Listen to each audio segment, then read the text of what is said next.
એક ખેડૂત માણસ, એક ખેડૂત માણસ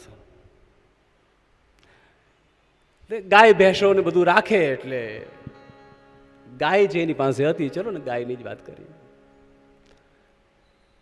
ગાય હતી એની પાસે, બીજું કોઈ બહુ પ્રોપર્ટી એવું હતું નહીં, પણ મરણ પથારીએ પડ્યો એટલે ખેડૂતે લિસ્ટ બનાવ્યું કે આટલી મિલકત મારા મોટા છોકરાને આપવાની, આટલી મિલકત વચ્ચેના આપવાની, આટલી મિલકત નાનાને આપવાની, એમ બધું લખાણ લાગ્યું. પછી એણે ગાય ગણી કે મારા વાડામાં ગાય કેટલી છે, પણ ઊભા થવાની તાકાત નહોતી, એટલે ગણતરી કરીને કીધું કે જેટલી ગાય છે એમાંથી અડધા ભાગની ગાય મારા મોટા દીકરાને આપવાની, કારણ કે મોટા દીકરાએ બહુ સેવા કરી છે, અડધી ગાયો એને આપી દેવાની. વાંધો નહીં, લખી નાખ્યું કાગળમાં. ત્રીજા ભાગની ગાય એ મારા વચ્ચેના દીકરાને આપવાની, અને 9મા ભાગની ગાય જે વધે એ મારા સૌથી નાના છોકરાને આપવાની. આવું લખાણ કરીને બીજા જ દિવસે ભગવાનની ઈચ્છા સ્વર્ગવાસ થઈ ગયો. ગામવાળા ભેગા થયા. ગામવાળા ભેગા થયા અને વિચાર કરવા લાગ્યા કે ભાઈ બધું તો વેચાઈ ગયું, મકાન ને, પણ ઓલી ગાય જે હતી, ગાય વેચવાની છે, એમાં લખેલું છે કે અડધી ગાય મોટાને, ત્રીજા ભાગની વચ્ચેને, અને 9મા ભાગની ગાય એ સૌથી નાનાને આપી દેવી. ડાયા માણસો ભેગા થયા, પંચ ભેગું થયું કે ભાઈ ગાય ગણી જુઓ, 17 ગાય થઈ. કેટલી? 17 ગાય થઈ. હવે 17ના અડધા કેટલા થાય?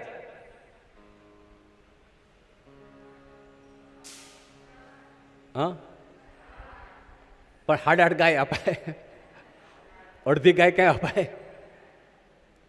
એટલે ગામવાળા મૂંઝાણા કે યાર મોટાને અડધી ગાય આપવાની છે, પણ 17 છે, આમાંથી અડધું કેમ કરું? ઓલો નાનો કે નહીં, મારા ભાગની, મારે તો અડધું જોઈએ એટલે જોઈએ જ. તો કે ભાઈ એને પછી રાખો, આપણે આ વચ્ચેના છોકરાને કેટલું લખ્યું છે? તો કે ત્રીજા ભાગની. 17ના 3 ભાગ કરો, કેટલા થાય? ના થાય, ગણતા નહીં, નહીં મેળ પડે. કે એ મેળ ન પડ્યો કે સારું, કે છેલ્લે નાનો છોકરો છે એને તો એનો ભાગ આપી દો.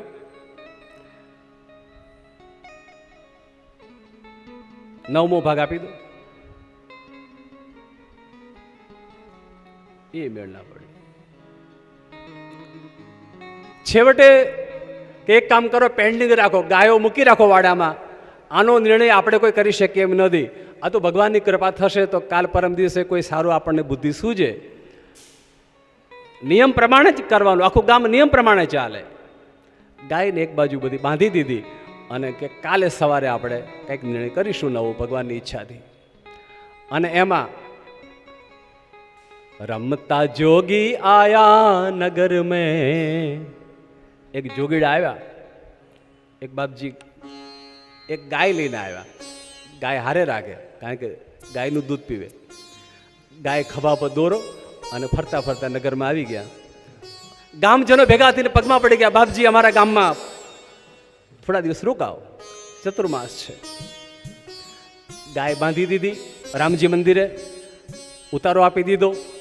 બાપજી ખાઈ પીને બેઠા, બધા ભેગા થયા. બાપજી કે અમારા ગામમાં બધું સુખ શાંતિ છે, પણ એક પ્રોબ્લેમ. કે શું પ્રોબ્લેમ? કે 17 ગાય છે ને 3 ભાઈઓ. 17 ગાય છે, મોટા ભાઈને અડધી આપવાની છે, પેલાને 3 ભાગમાં આપવાની છે, ઓલાને 9મા ભાગની આપવાની છે. બાપજી 17માંથી ભાગ જ થતા નથી, બધા બહુ ઝઘડાઓ થાય છે. બાપજી કે અરે યાર, આમાં શું નવી વાત છે, લાવો હું કરી દઉં ભાગ, હું ભાગ કરી દઉં. અરે બાપજી બધા ગણિતજ્ઞ આવીને પાછા ગયા, કોઈ આનો ભાગ નથી કરી શકતા. ગાય અડધી થોડી કપાય. અરે પણ તમે જાઓ, બોલાવો 3 ભાઈઓને, ગાય લઈ આવો. અલખ નિરંજન ભવ ભય ભંજન. 3 ભાઈઓ આવ્યા. ગામવાળા ભેગા થયા કે આ કઈ રીતે ભાગ પાડશે 17 ગાયોના. સંત મહાત્મા બેઠા અને પેલા ભાઈઓને પૂછ્યું કે ભાઈઓ કે હા, તમને જે આમાં લખ્યું છે એ પ્રમાણે ભાગ આપી દઉં તો તમે 3 રાજી? કે હા બાપજી રાજી, જે લખ્યું છે એ પ્રમાણે થવું જોઈએ. ભલે, એ પ્રમાણે જ થશે. પણ આ તમારી 17 ગાય છે, એ 17 ગાયમાં કંઈક વધારો થાય તો તમને વાંધો તો નથી ને? ઓછું તમને ન મળવું જોઈએ તો બરાબર ને? લખ્યું છે એનાથી ઓછું ના મળે પણ વધારે મળે તો મોટો તો રાજી થઈ ગયો. વધારે મળે તો અમને શું વાંધો? વધારે કોણ લેવા તૈયાર ના થાય? ત્રણેય કીધું બાપજી વધારો થાય તો અમને કાંઈ વાંધો નથી, પણ ઓછામાં ઓછી ગણતરી પ્રમાણે મળવી જોઈએ. એક કામ કરો કે શું? તો કે મારે એક ગાય છે ને એ 17માં ભેળવી દો. પહેલાં હું મારી ગાયનો ત્યાગ કરું છું.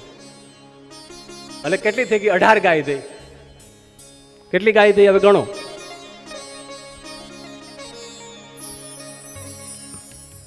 બાપજી કીધું કરો અડધા.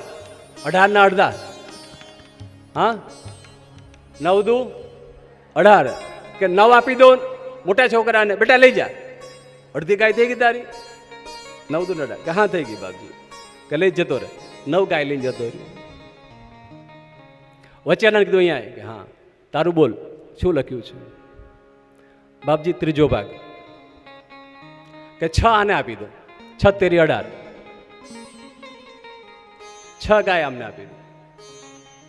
9 ને 6 બોલો ને જલ્દી બોલો. 15. વાહ વધી કેટલી? 3 વધી ને. પણ ઓલાને કીધું સાંભળ કે હા 9 દુ ને 18 તારો 9મો ભાગ. 9 દુ ને તારા ભાગમાં 2 ગાય આવે. તું 2 લઈ લે. બાપજી વધી છે 3 તો એક તો મારી છે, તારી થોડી છે કે?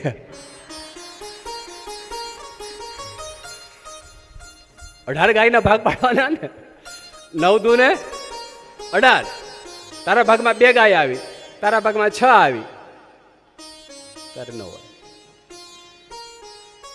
એક ગાય પોતાની પાછી લઈ લીધી અને ભાગ પડી ગયા. હર હર કે આ ગાય તો મારી છે કે, અને રમતા જોગે ગાય લીધી પાછા હાલી નીકળ્યા. આને કહેવાય સંત, આને કહેવાય સાધુ, આને કહેવાય મહાત્મા. આ નિર્ણય કોણ આપી શકે? આ સમાધાન મને તમને કોણ આપે? જે ત્યાગ કરે ને, જેને ત્યાગ કરવાની તાકાત હોય, જેનામાં વૈરાગ્ય હોય, એવા સાધુ સંતો જ આ સમાજમાં સમાધાન આપે. બાકી સ્વાર્થી માણસો તમને સમાધાન નહીં આપે, તમને ઉપાધિ આપશે.